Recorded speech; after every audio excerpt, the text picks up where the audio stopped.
We'll do first. Let me record, and then we'll do the case study. Okay. All right. Welcome everybody to Chapter 5: Final Consumers and Their Buying Behavior. Consumer behavior, in my humble opinion, Chapter 5 over here in Essentials of Marketing, is probably one of the most important parts of marketing, because if you look at market research tries to quantify the consumer behavior that is analyzed or that is perceived or that is seen either in real time, quantitatively, qualitatively. Truly understanding why people behave the way they do is an integral part of target marketing. Understanding why it is that people behave a certain way, whether it's seasonal, whether it's something that goes on in the world that causes people to behave a certain way. One of my colleagues actually wrote a book during COVID, basically called Pandemic Marketing, trying to understand how marketing changed during the pandemic and how marketing will change post-pandemic. I mean, we could see it in stock prices. I don't have it in front of me, but I know that Amazon grew. To say they grew exponentially would be an understatement. Their growth was meteoric, right? It went from like, I don't know, not $900 or $1,000 per stock to almost $4. I don't know what it is today, but it was insane. At one point, I saw it close to $4. So you really understand that people's behavior is so important. I can't even begin to tell you how important it is. So tonight's objectives: describe how economic needs influence the buyer decision process. And there's a process, although nobody really thinks of it as a process, it's kind of automatic in some sense, and depending on the complexity of what you're buying, it'll either be extremely automatic or extremely, you have to deliberate as to whether or not to buy something. Understand how psychological variables affect an individual's buying behavior. Understand how social influences affect an individual's buying behavior, and describe how culture and ethnicity influence consumer buying behavior, especially when you're dealing with minorities, that are very close-knit, like in our Jewish community. Ethnicity has a tremendous impact on how and what we buy. We were just having a discussion about Passover and the foods for Passover being so expensive and whatnot. All that is based on a buying behavior that is very limited to 3 or 4 weeks a year, and that ethnic buying behavior drives up prices.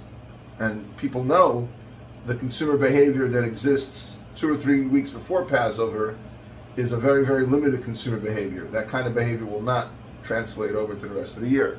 And as a result, you have to, act differently at different times of the year. Explain how characteristics of the purchase situation influence consumer behavior. Explain the process by which consumers make buying decisions, and understand important new terms. So, one of the things that I don't like about this book is their exhibits. Sometimes they're a little bit too confusing. So let's look at the bottom over here, try to kind of understand it. So the summary overview: specific behaviors differ for different people, products, and purchase situations. Key issues to look at is the variation in present global markets are countless, leading to the impracticality of cataloging possibilities. When you're dealing with multiple nations, you're dealing with multiple types of consumer behavior. A person in France behaves differently than a person in England. And even just talking about entertainment, for example, if you take English humor as an example, it is totally different than American humor. If you watch certain British shows, you watch, for example, Monty Python, and you're American, and you're going to sit there and kind of wonder, hey, why is that funny? Or that's a little bit off, that's weird, that's strange. And that would never fly in America, and that is correct. It would never fly in America. The same way that certain humor that we have in America that we find to be hilarious will be looked at in Europe as stupid and like, why are you laughing at that? That's because culturally we're different. We find things, you might find something extremely funny, I might find it to be extremely offensive or extremely, like, that's not funny, because we're different. And of course that definitely translates over into how we purchase things. General behavior frameworks help marketing managers to better understand their specific target markets. And of course, this chapter deals with developing skills and working within these frameworks by exploring thinking from economics, psychology, sociology, and behavioral disciplines. So as you can see over here, We're dealing both with final consumers in chapter 5, which is our current chapter, and then in chapter 6, we're kind of going to move over to organizational consumers. And there's a whole course that I teach called Business to Business Marketing, which is offered a couple times a year, which talks about the consumer behavior in the B2B market, which is totally different. Of course, within the chapter 5 that we're talking about consumer behavior, which is the B2C market, we have marketing mixes that we deal with, which are the 4 Ps, and of course, there's a person making decisions. There's a consumer decision-making process with their economic needs, their psychological variables at play, of course, the social influences, culture, and of course, the purchase situation at hand. A model of influences on consumer behavior. So you have personal decision, you have marketing mixes and all other stimuli, you have economic needs, psychological variables, as we mentioned, social influences, culture, ethnicity, and purchase situation. Let's just look at a couple of these. Economic buyers, people who know all the facts and logic and compare choices to get the greatest satisfaction with spending their time and money. Their needs, those needs that are concerned with consumers making the best use of his or her time and money. So if you look at the slide, you have the economy of the purchase. Is it economical? Is it not economical? Convenience. Many times people will gladly dispense with money for the sake of convenience. I mean, just as an example, and this is a little bit ludicrous, so I know I'm posting this on YouTube, so some people who are not practicing Jews or Jews at all may be wondering what this example is all about, but I'll try to best explain it. One of the rites that we have during the Passover Seder is that we use salt water to dip vegetables into. We're not going into the significance of that because it's really not germane to this course, but it's a very simple formula. You take water and you add salt. You don't need to be Gordon Ramsay to concoct this. This is not something you don't have to go on Chopped or some other cooking show to figure this one out. Yet you go to the kosher supermarket and you'll see salt water. And I laugh, my wife like, how lazy do you have to be? The answer is as lazy as people are. There are people out there that are just lazy, and of course they use the cover, I'm so tired, I don't have the time, I work so hard. It's salt water. But there are people, I mean, why are they making it? Because they know there are people that are willing to pay whatever it is, $5, $3, whatever it costs for a container of salt water. There's people that vain, if you will, are that much willing to do that. But of course, there's an economic need for convenience. Because somebody just doesn't want to deal with it. They're going away and they don't want to deal with that. And of course, efficiency and of course dependability, which is very, very important. Then there's psychological variables. Within psychological variables, there's motivation, there is perception, there's learning, there's your attitude, there's trust, and of course your lifestyle. Your lifestyle has a tremendous impact on your buying behavior. Kind of want to merge that lifestyle with your socioeconomic background. Let's take somebody who's extremely wealthy. You may look at, I mean, I don't know anybody's economic situation here, but I doubt anybody here is on the level of, let's say, like a Warren Buffett. And if you are, okay, I'm happy for you. But when you're dealing with somebody that rich, I'm not saying Warren Buffett in particular, but I'm just using his economic strata, for them to go on a vacation and spend $50,000 on a 2-week vacation in Italy is like you going away for 2 days, on a spring break to Camelback to go, or winter break to go snow tubing, and spending like $300 or $400. Now, to you, $300 or $400 may be a lot of money, but it's not a crazy amount of money. It's money. The same is true for somebody who's in that economic strata. So they're going to have a different lifestyle. And to live that lifestyle, there are going to be certain things that they consider to be staples and normal, which we would consider to be excess, which we would consider to be like completely out of the pale of what we consider to be normal. Nobody here would look at a Jaguar or a Cadillac or an Acura as being something like, ugh, whatever. But you may have somebody who's super rich, they'll look at a Jaguar, yeah, I bought my kid his first car, he's 18, I got him a brand new Jaguar. And you're like, whoa, I'd have to work my whole life to get it. Yeah, because to me it's nothing. It's a good starter car for some kid. My snotty 17-year-old, 18-year-old kid, I want to give him something to knock around town, so I bought him a Jaguar. You're driving a Rolls Royce, so of course, because if you're driving a Rolls Royce, compared to a Rolls Royce, a Jaguar is kind of like a Ford Focus. Like, it's a good car, but it's nothing high end. Because what you consider to be high end is different from what others consider to be high end. Then, of course, the social influence that have to do with the association the buyers may have with other people. Example is culture, social class, and family influences, which is kind of married in a sense to the lifestyle, because your lifestyle is impacted by your social influence. Then there's culture and ethnicity. Culture influences include consumers' ethnic background and international factors within that ethnic context. So you have ethnicity, culture, your international ethnicity, purchase situation. And by the way, because your ethnicity is different, like if you have somebody who's an Italian, for example, Italian American is a perfect example, or an American Orthodox Jew versus an Israeli.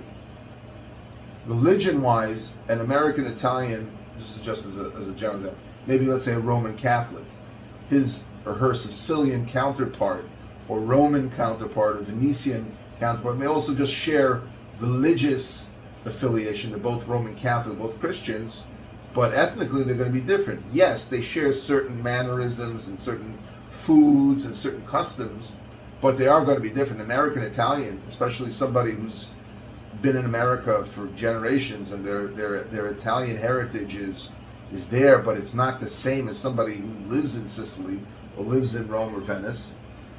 So they're going to be similar in certain areas, but vastly different in others. And that is an international ethnic variable. And the same is true. You have an Orthodox Jew in Israel and an Orthodox Jew in America, or a secular Jew in America and a secular Jew in Israel.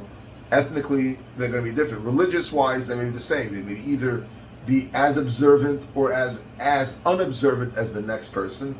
However, their view on life, what they consider to be normal, what they consider to be offensive, all those things are really, really, really different. Even catchphrases and words, which maybe, I'm not going to use any because I don't want to offend anybody, but certain words, I remember my first time in Israel, a certain word was used. I was like, oh, you said that, and in English it really doesn't mean much. It's just a crazy person. But in Israel, when you say that same crazy person word, it has its own life. Where does that come from? It comes from ethnicity. It comes from the way that people roll. You know, a certain hand gesture. I mean, this is just a cute example. I always wondered, my first time I went to Israel in the early 90s as a yeshiva student, I noticed that when people hitchhiked, they put their hands down like this, like in a downward motion. And I asked people, I said, what's the big deal? Just you know, the American style hitchhiking, which is your thumb. It was, no, we don't use that in this country. It's considered to be an obscenity. And I'm like, okay, thank you for letting me know. I'd probably wonder why no one's giving me a ride when I'm going like this, because everyone's angry at me for doing something. Or, you know, you want to go down that road, down that rabbit hole, you could talk about, you know, certain symbols and signs. You know, a symbol or a sign in one country may mean something innocuous, and in another country it may mean something totally different. You know, for the sake of the sensitivities and political correctness, I'm not going to give any examples of that, but there are many. You can go search them on the internet. Purchase situation, the reason for the purchase, the time and the surroundings, the mood, the things that put you in a mood. A normal person, like let's take Ari Gonter as an example of a normal person, Tzion and Simcha, none of you would spend $10 on a bottle of water under normal circumstances. If you would, I would either say you're fabulously rich or extremely crazy. None of you would spend $10 on a bottle of Poland Springs that you can get from the guy that's selling it on the highway, walking in between cars for $1. But it would be completely normal and completely understandable if you were in Disney World, or you were at a ball game, or some sort of other sporting event, to spend $8 or $10 on a bottle of water. Why? Because it's the surroundings and the time and the reason behind it. I'm not schlepping around a backpack of water bottles, which I actually did once on a trip, and I don't know if I ever want to do that again. It was just like we went to California in 2015 as a family, and I was just so disgusted by how much drinks cost. So I decided to be the water carrier, the camel, and I carried drinks. I literally had like 40 pounds or 30 pounds of water bottles and soda and seltzer and whatnot in my backpack.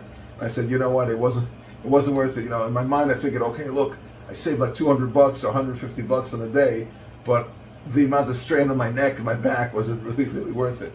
But again, the example is it has to be appropriate. You're on vacation, and people on vacation definitely have a totally different consumer behavior because they're not thinking about money, they're thinking about having a good time. Economic needs, next slide. Economic needs affect most buying decisions. Stop me if you have any questions. Most economists assume that consumers are economic buyers. In other words, people who know all the facts and logically compare choices to get the greatest satisfaction from spending their time and money. We are seeking complete satisfaction, and a good marketer understands that. The economic buyer theory says that consumers decide what to buy based on economic needs. These needs are concerned with making the best use of a consumer's time and money. Sometimes people will be paying much more money because of their time. If somebody's making $200 an hour, he's a high-paid lawyer, right? To him, to order out is absolutely worth it, because if he has to stop what he's doing to leave the office to go get food in it, or to stop what he's doing and go to the fridge and make himself a sandwich, that he could be billing for that time. And that's the calculation a lot of people have. I'd rather, let's just order him food. Let's just get them the food. Let's just get them everything they need because they're very, very important. That's the argument for Google. That's why Google has all these, crazy restaurants and whatnot, because they don't want their high-paid employees or valuable, what they call their valuable employees, wasting time engaged in all these mundane activities. They want them to be more productive. Some economic needs include economy of purchase or use, efficiency in operation or use, dependability in use, improvements of earnings, and convenience. Okay, the ability to satisfy economic needs largely depends on how much money a consumer has available, which in turn depends a great deal on household income. Now, it's all relative to where you live. I don't know if has anybody here ever lived in LA or knows anybody that lived in LA? Right? You take somebody who has a large family and you tell me he's making $120,000 a year, where, let's say, to us that seems like a nice amount of money. In LA, you're barely making it, or if you are making it, 120 grand a year. Why? Because everything depends on how much things cost in that particular area. So your household income in LA is what they really need to live is different than somebody living in, I don't know, Scottsdale, Arizona, or living in some small town somewhere down south in Tennessee, where you could live comfortably on $50,000 a year and have money to spare because taxes are much cheaper, property is dirt cheap, food is cheap, everything is cheap. Well, then of course it's different. So household income is the amount that people make. It's not so much the amount, it really depends on what you can get for that amount. So economic, yes. Yep. Exactly. Perfect example. Yep. Agreed. I'm there. I know exactly what you're talking about. Economic needs affect many buying decisions, but for some purchases, the behavioral influences on the consumer are more important. In the U.S., income distribution varies widely. In most households, people don't have enough income to buy everything they want. Many products, these people cannot be customers even if they want to be, so they're not even contenders. Most people can't buy luxury cars. Most people can't buy high-end TV equipment, or even one of my vanities is I play electric guitar, and if I have the money, I could spend ridiculous amounts of money. You could buy guitars for tens of thousands of dollars without even trying, right? But most people can't go into a guitar store and spend $3 or $4 grand on a guitar. That's why, by the way, I noticed this when I turned 40 and my wife wanted to buy me my midlife crisis gift. She wanted to get me a guitar, which at the time was about, I don't know, the budget that I was looking at was anywhere between $2,500 to $3,200 on a guitar. So I went to my local guitar store, Guitar Center, thinking, oh wow. I went to Atlantic Avenue, which is, cosmopolitan area. For sure I'll find a plethora of guitars in that price range. And they said, nope, sorry, our highest guitars are $1,800. I'm like, why? And they explained it to me. They said, because just look at the people around you. You think this guy can afford a $4,000 guitar? Because if you want that kind of guitar, you need to schlep to Greenwich Village, because the people going to the Greenwich Village branch are professional musicians who have made it. People there have a lot of disposable income and those money to spend. So when I went down there, they had an entire section. And all I had to do was tell the guy what I was looking for, and he realized, okay, this guy knows what he wants. He didn't take me to the regular part of the store where you had, the regular hoiki-poiki, the regular plebeians buying instruments, $300 guitar and amp packs, with a strap and a cable. No, they took me to the finer part, and they said, no problem here, you can sit for hours and choose the thing that you want. And again, that really depends on the level of income that people have, and that varies. And it varies greatly from neighborhood to neighborhood. You could live in Brooklyn, you have one neighborhood that's 2 miles away from the other one, and that neighborhood is fabulously wealthy, and then the other one is either middle class or lower middle class. And then you go another block or two, people could be living in poverty. And you have that, Simcha could tell us this, you're living in South America, in Brazil, right? And in Brazil, you could have rich neighborhoods that are surrounded by slums. And that's the reality. You have that in a lot of different places in the world. A family's purchase of luxuries come from discretionary income, what is left of income after paying taxes and paying for necessities. Sometimes that discretionary income is used up for emergency use. One of the frightening things that they spoke about on, during the height of the pandemic, and this is, I guess, during the first stimulus check, they said that most Americans don't have $400 in the bank to use as an emergency for any repair on their car or leak or anything in the house. And that's scary. Most people don't have, like, if God forbid somebody's boiler breaks and it costs them $6,000 or $7,000 to replace, most people that I know don't have $6,000 or $7,000 on the ready to just plop that kind of money down. Some people do. Some people, a boiler breaks, okay, $6,000, it's like spending $200-300 for them. They have so much money, but most people don't have that. It's a different world. Let's move on.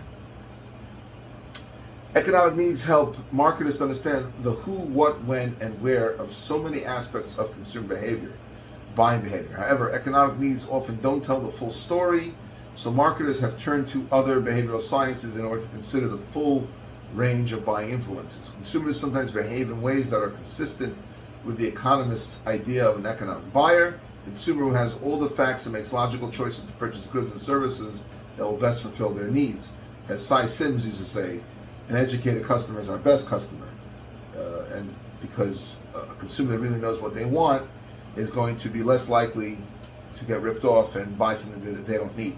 Customers' incomes are likely to affect their needs. How much money does a customer have available drives their buying behaviors. For many marketers, they need to determine their target market's discretionary income, meaning what is left of income after paying taxes and paying for the necessities, especially if you run a marketing campaign now during tax season. Of course, many people's taglines will be, use your refund check to come put a down payment on a motorcycle, put a down payment on a car, whatever it is, because these marketers know that 'tis the season for tax refunds, and as such, they're going to use it for that. It is certainly true that economic needs affect many buying decisions. Many consumers face budget constraints, and even when they don't, they usually pay attention to factors such as the cost to acquire and use a product, dependability, convenience, how long it will last, and the like. Even if you have the money, these are the considerations that you're making. So when you craft and execute a strategy, keep those factors in mind.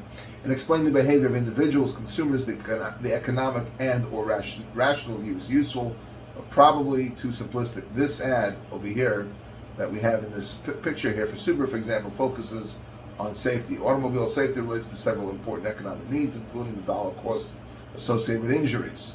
You don't want to go, God forbid, when I broke my arm and I had to go to the hospital, it cost a lot of money. On the other hand, safety also relates to fear and other behavioral factors that influence consumer decisions, and people are willing to spend more money to avoid things. Psychological influences within an individual, their needs, wants, and drives. A need is a basic force that motivates consumers to do something. Wants are learned needs. Learned, they're taught as kids, that is, they are needs expressed as a desire for particular need satisfier. A drive is a strong internal stimulus that encourages action to reduce a need. Consumers seek benefits to meet their needs. Here we have a truncated version of Maslow's hierarchy of needs, otherwise known as the PSSP model, which stands for psychological needs, safety needs, social needs, personal needs. The difference is that in the other models of Maslow, the social needs are divided up. There's esteem needs and need for affiliation. Those are the kinds of needs that are subdivided, but really they're all included in the social needs. So if you really want to save the discussion, you really can truncate this and make it into 4 different parts of the pyramid. According to Maslow, you can't move from one to the next until the prior one has been met. So a person has physiological needs, food, water, for example. They're not going to care about their safety needs before their physical needs. So to give you an extreme example, let's say somebody is in survival mode. I don't know, their airplane crashed somewhere in the Andes and they're hurt. They may have a dislocated shoulder. Believe me, they don't care about the mosquito bites or the fact that they don't smell too good because they need a shower. They want to come out alive. They're looking for food, water, a radio, maybe to call in rescue help. They don't care about the fact that they don't have a soft pillow or soft cover. Once you get to the next level, safety needs, then your safety needs are met. And you can start thinking about your need for affiliation, your esteem needs. And once you have those needs met, then of course you could deal with your personal needs, your high level needs. So let's look at the definitions here. Physiological needs are the most basic needs people experience. Examples of biological needs for food, liquid, rest, of course even intimacy, which is of course a physiological need, but that need also is kind of a need that kind of hits multiple areas. Safety needs concerned with protection and physical well-being. Examples are health, medicine, exercise, and security. Social needs derived from a person's interactions with others. Examples are love, friendship, status, esteem, and connecting with others. Personal needs concerned with individuals' need for personal satisfaction, unrelated to what others do. Maybe they want to gain mastery in some sort of art, teaching, maybe some form of martial arts or performing arts, or playing an instrument, for example, learning how to ride a horse well, golf lessons, scuba diving, I don't know, bungee jumping, skydiving, whatnot. We move on to slide number 13. Consumers select varying ways to meet their needs, sometimes because of difference in perception of how we gather and interpret information from the world around us. And this example is a need perception. Children see things differently. Children see things differently. Okay, here you see how kids look at a bunch of harmful chemicals that are underneath the sink. A little baby will look at them as possibly as toys. You talk about Tide Pods, people eating them. Yeah, it makes sense because it looks like candy for like a little kid. So we see it this way: dangerous chemicals, stay away or wear gloves. And kids look at it as a bunch of different toys. So it's really all a matter of perception. So there are a couple of things we need to look at. Selective process applied, selective exposure. Our eyes and minds seek out and notice only information that interests us. And that's why it's so important for people that craft ads and create ads to think of catchy ways of expressing their views. Their taglines come up with digital ads or even print ads that are eye-catching, have interesting situations. Selective perceptions, we screen out or modify ideas, messages, and information that conflict with previously learned attitudes and beliefs. Selective retention, we remember only what we want to remember. Consumer Safety Institute in the Netherlands wants to remind parents that children see those cleaning supplies that I just showed you up there under the sink differently. As consumers approach this outdoor ad, the image changed from the one on the left to the one on the right and back. So it was kind of like one of these digital ads that changed to kind of show parents how kids perceive what we consider to be dangerous items. Learning process. Learning is a change in a person's mind through process caused by prior experience. It's very difficult once someone has been conditioned to think a certain way. This is when someone is brought up a certain way, whether it's religious beliefs, for example. Somebody is raised in a certain faith. It's very difficult to convince them to leave that faith if they have strong values, because from a young age they're exposed to the tenets of that religious belief, and it would take something extremely compelling, extremely, black and white to change them. The same is true with people when people are used to certain things. They like certain foods, they like certain brands, for example. It's going to be very difficult to change their mind. A very simple example of this is the Coke and Pepsi person. There are people that are such diehard Coke people. If they had Pepsi on the table, they would rather drink sink water, because to them Pepsi is ugh. And there's certain people who don't really care. They don't care. Whatever's there, that's what they'll drink. So there are a number of steps that are described in the learning process. As already mentioned, drive is a strong stimulus that encourages action. Depending on the cues, product signs, ads, and other stimuli in the environment, an individual chooses some specific response. Response is an effort to satisfy a drive. The response chosen depends upon the person's past experience and the cues. Reinforcement of the learning process occurs when the response is followed by satisfaction, reduction in the drive.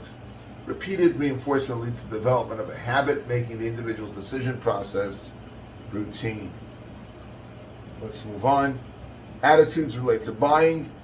An attitude is a person's point of view about something. Attitudes tend to be learned, especially as kids. They shape information processing in the consumer's mind. Attitudes also relate to buying decisions consumers make. Therefore, marketers do a lot of attitude research. Key issues to look at are beliefs, which are opinions people have about something. Green attitudes is an example of beliefs change marketing mixes. Growing number of consumers believe that they can have a positive effect on the environment if they buy from a company that can help them make greener choices, or from companies that make their own green choices. For example, Starbucks, where they offer something called shade-grown coffee that is grown in the shade of other coffee trees, not just coffee plants, but taller trees above them, to prevent the destruction of rainforests. And of course, people are willing to pay top dollar for that. Psychographics focuses on activities, interests, and opinions. Look at activities, interests, and opinions. Marketers have found it difficult to incorporate personality into the marketing mix because it's so subtle and so variegated, so different amongst many people. We look at activities, identify what people do objectively, in the sense that it's observable, what they observably do. Interests tend to create strong drives that may pinpoint market opportunities. Opinions are the ways in which people feel about things. So by combining opinions with interests and activities, marketers can develop a robust view of certain target market segments. Slide 17 is a lifestyle dimension, which talks about the dimension, your activities, and examples of those activities, interests, examples of those interests. So psychographics, or lifestyle analysis, is the analysis of a person's day-to-day pattern of living as expressed in that person's activities, interests, and opinions. They're AIOs. Exhibit 5.6 in slide number 17 shows some variables to each of the AIO dimensions, along with some demographics used to add detail to the lifestyle profile of that target. So let's look at activities, examples of activities: work, hobbies, social events, further examples of vacation, entertainment, club memberships, opinions. You can have opinions about yourself, your social issues, politics, business, economic, educational, products, future culture, etc. Then when the demographic examples are income, age, family cycle, you can then move it over to geographics, ethnicity, dwellings. They live in an apartment house, they live in a single family house, two family house, etc. And of course, another thing that's important is occupation. Occupation plays a great role in trying to understand a group of people. And every occupation has rich people and poor people in it. So you can have somebody who's a rich blue-collar person. As rich as they are, they're going to engage in certain activities that somebody who's in, quote-unquote, a white-collar or even upper crust kind of strata, they're not going to deal with stuff like that. They wouldn't think about doing stuff like that. You'll have people that would never be caught dead tailgating at a sport event. I find it to be fun. Many people of a blue-collar background, middle-class background would find it to be fun. Somebody who's upper crust, the guy that wears, a $5,000 suit to work every day, may look at a tailgate party and say, I wouldn't do that, we'll be caught dead. I'll go to a fancy restaurant, but I won't be caught at a tailgate party. That's just because they're different. One is not more right than the other, but it's just based on your demographics and where you come from. Slide 18, social influences, the family life cycle, which is basically where you are at a certain point in time. Are you single? Are you married? Are you middle-aged, married? Are you an empty nester, where everyone's out of the house, you finish paying tuition, you finish paying for college and whatnot, and now you're paying back all your bills and all your debt, trying to get debt-free. Acceptance of new ideas by youngsters, growing single market. This relocation for teens are becoming a very important part of the market because they have a lot of disposable income. Empty nesters, people that no longer have anybody living at home, they have a tremendously high level of disposable income, especially the baby boomers. And real decision maker. Let's look at these things. Relationship with other family members influences many aspects of consumer behavior, such as marital status, age, and the age of any children in the house have an especially important effect on how people spend their income. Singles and young couples are more willing to try new products and brands. Younger families are still accumulating durable goods such as automobiles and home furnishings to meet expenses. People in this age group often make more purchases on credit, and they have save less of their income because they don't have money to buy a $4,000 couch, so they have to put it on layaway. With more people choosing to remain single and others getting divorced, more Americans and Europeans now live alone, so they don't want to take chances. This trend opens new markets for firms. Examples: IKEA has seen significant growth in product lines designed for small space living, studio apartments where people just want to live on their own. Once children become teenagers, further shifts in spending occur. American teens currently spend almost $200 billion a year, and that's probably grown since this book has been written. They're a target for many firms. Empty nesters are people whose children are grown and who are now able to spend their money in other ways. They spend more on travel and other things they couldn't afford early in life because they had to pay for certain things, such as college tuition, graduate school, and whatnot. Now that they're not doing that, they could use their disposable income for those things. With gender role stereotypes change, and with night and weekend shopping more popular, men and older children take more responsibility for shopping and decision making, and buying responsibility and influence vary greatly depending on the product and the family. Some decisions that were made by men in one family were made by women in another. Here's a very confusing chart, but it's basically a family life cycle influences need. So, summary overview of the slide. Relationships with other family members influence many aspects of consumer behavior. The exhibit shows a summary of stages in people's lives. The traditional family life cycle flows from young and single to getting married, adding children who grow up and later leave home. Increasingly, many Americans are choosing not to have children, and they call them fur babies. They start buying dogs and cats and other furry creatures to replace children. They don't want to deal with children. They feel that's too hard. You have to school them. You have to deal with them. You have to give them a lot of attention, costs a lot of money, a lot of aggravation, a lot of tears, and people are just not willing to do it. Another growing family life cycle pattern involves divorce. Not getting into the graphic details, but divorce has definitely invaded all cultures, ethnicities, religious variation, religious denominations. It's something that's here, unfortunately, and it's a tremendous problem in society. We're called disposable society, and unfortunately, many times people get divorced because of that mentality. Young people and families accept new ideas, reallocation of teenagers, increasing single markets, selling for empty nesters. Empty nesters are people whose children are grown and who are now able to spend their money in other more, what we call maybe frivolous ways. Simple approaches to measuring social class: we can do it through their occupation, education, the type of housing, and of course where the housing is located. That's a very, very important way of judging that. Other social influences: we have reference groups and opinion leaders. So a reference group are the people to whom an individual looks up to when forming attitudes about particular topics, such as their friends and family. And of course, you have opinion leaders, people who influence others. You have this on Instagram, for example, somebody who's an Instagrammer who's very influential. Their influence matters because of some characteristics they have to provide important word of mouth advertising. If marketers reach the opinion leaders who are buyers that they really haven't made because they have a following, and marketers can use opinion leaders as official endorsers for their market offerings. Now, this on YouTube many times, where you have these channels where a guy has, I don't know, 5 million subscribers. You got tons of sponsors that are just clamoring to get their product there for free. There's a guy called Flair that my son and I like to watch. He's like one of these like outdoor kind of guys, catch, cook, and clean. Let's build a log cabin. We're gonna feed the pigs and the chickens. One of those kind of guys. Really cool, really interesting.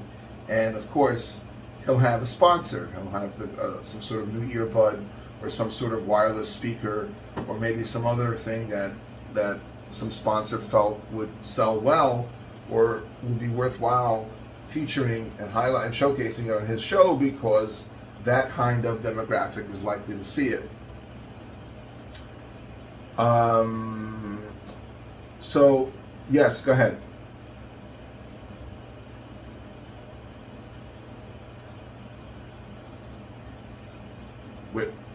Where did you email? Where did you email me to? It's not the best place to email me because I don't look at that email every minute. I look at it maybe once a day. The best email. It's okay. It's fine. It's fine. So let's move on. Opinion leaders, people again who influence others. Their influence matters because of some characteristics they have.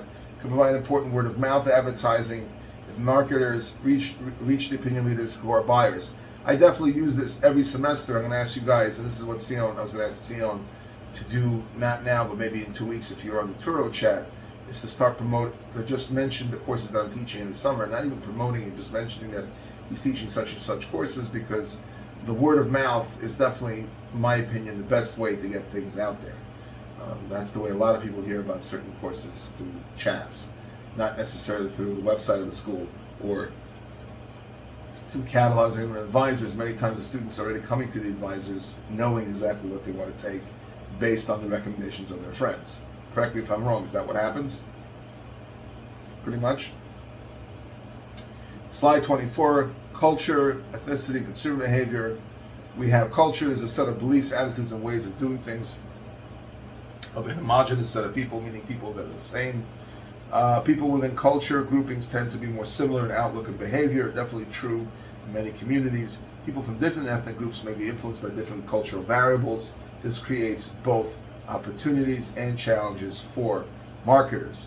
Many firms make the mistake of treating all consumers in a particular ethnic group as homogeneous. You can take all Orthodox Jews, all African Americans, all Chinese people, all Japanese people, all people of Spanish descent, which is really silly because you talk about people that are from Spanish descent.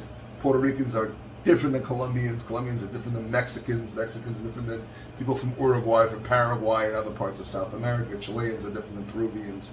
And to make homogenous groupings based on the fact that they share some unified language, because they speak Spanish, is a stupid reason to kind of group them all into one group, because they're very different.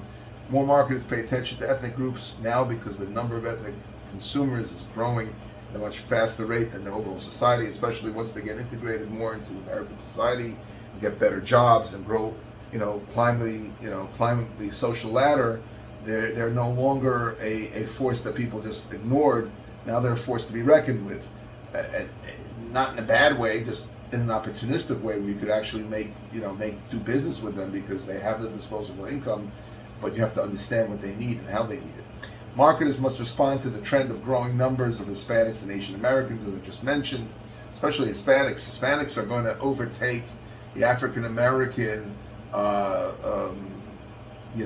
ethnic pie portion of the American pie, if you will, very, very shortly. I think by the year 2030, they're going to make up something like 35 or 40% of all minorities, because Hispanics tend to have larger families, and that's the prediction I've seen in many marketing textbooks.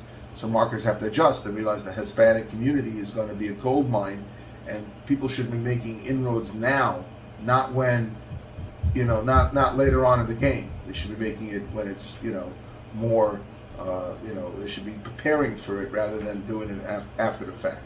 Each farm market should be treated as a separate market with its own sub-markets. Understanding different cultures also leads to innovative methods for blending the 4 Ps, which of course is the marketing mix. Here is an example. If you look to see Coca-Cola, not Coca-Cola, McDonald's actually in Saudi Arabia, obviously you're going to have lines for men and women because that's a cultural variable. So this photo illustrates cultural issues that McDonald's addressed when expanding into the Saudi market because they're segregated by gender.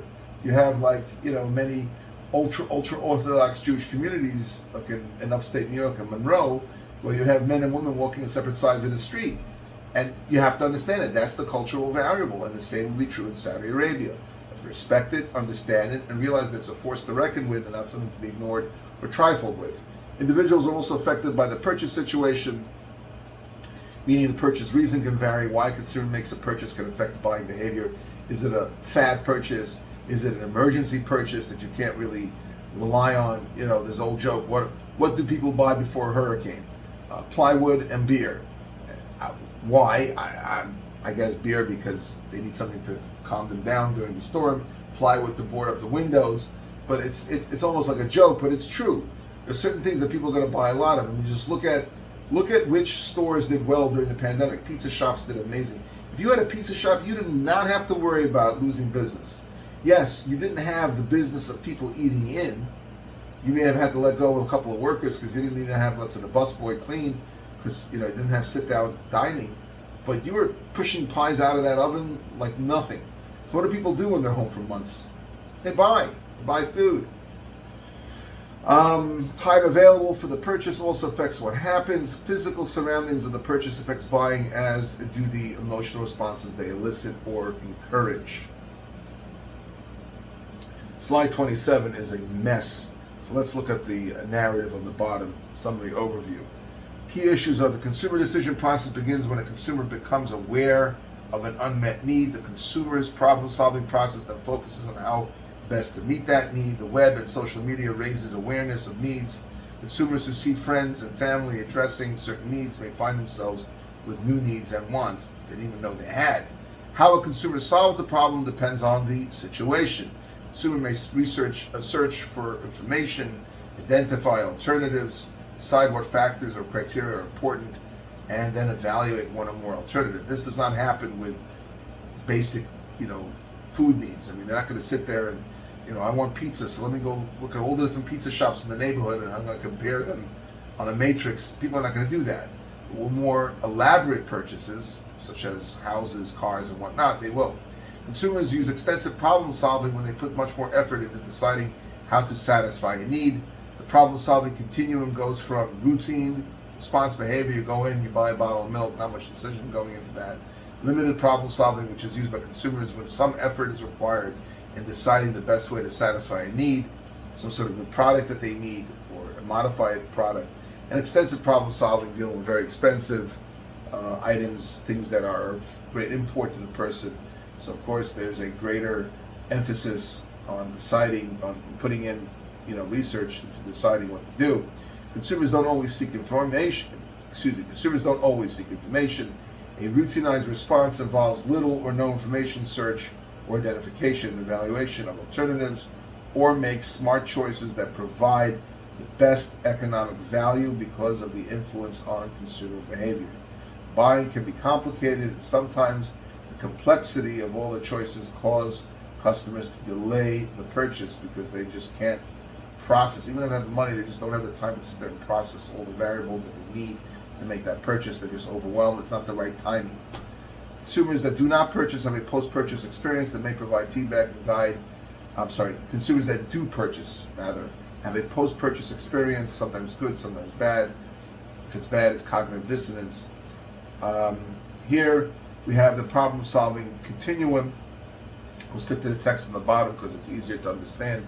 But we have low involvement and high involvement, frequent purchases, infrequent purchases, little risk, great risk, little information needed, or great amount of information needed. Basically, without going through reading all these, all of the slide, which is a lot of information, Things that are routine require less involvement. These are more frequently purchased items. They're inexpensive. There's not much risk that goes into it. And then there's limited problem solving somewhere in between when there's some variation. It's not so routine, but it's not so expensive, or it's not so high stakes. And then of course you're dealing with buying a house, a car, some very expensive item. There's a high involvement. You spend a lot of time researching, asking people questions, looking at blogs, vlogs, what have you. Of course, you don't buy a house all the time. You don't buy a car all the time. The purchases are more expensive, higher, and because they're more expensive, there's higher risk involved. Of course, the amount of information that is sought is a great deal. Let's just see what we have left over here. Slide 31. After making a purchase, buyers go through a variety of emotions, including doubt and regret. Buyers often have second thoughts and wonder if they made the right choice. The resulting tension is called dissonance or cognitive dissonance, a feeling of uncertainty about whether the correct decision was made. Customer gets disappointed when a post-purchase experience fails to live up to expectations. A consumer may regret making a purchase for a variety of reasons that the consumer didn't anticipate when making the purchase. Many consumers talk about their purchases and share opinions about their good and bad experiences. A marketer must always remember that a customer is more likely to talk about a bad experience rather than a good one. And many people rely on such information in making purchase choices. And of course, you see that all over the internet when people post their feelings. So, adoption process, this is quite easy. We don't have to read the stuff on the bottom. Basically, there's awareness that you need something, that there's interest, and there's hopefully evaluation. You try it, you make a decision, and then you confirm either by rebuying or by not buying again, showing that you're not happy with the purchase. Okay, that's the end of this chapter.